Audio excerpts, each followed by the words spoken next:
হামজার কবর জিয়ারত করছিলাম,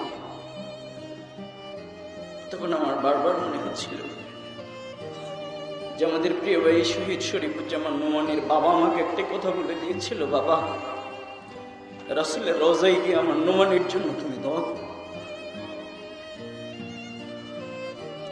আমার হামজার কবরের পাশে গিয়ে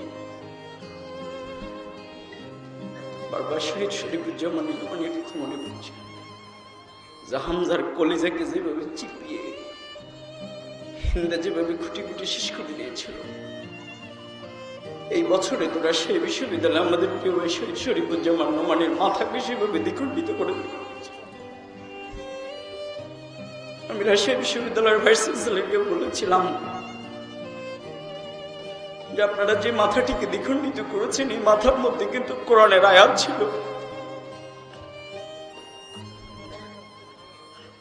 যে কপালগুলোর মধ্যে এসে ছাত্রলীগের সন্ত্রাসীরা লাথি মেরেছিল, সেই কপাল দিয়ে শহীদ শরীফুজ্জামান নোমানী গভীর রাতে আল্লাহকে সিজদা করত।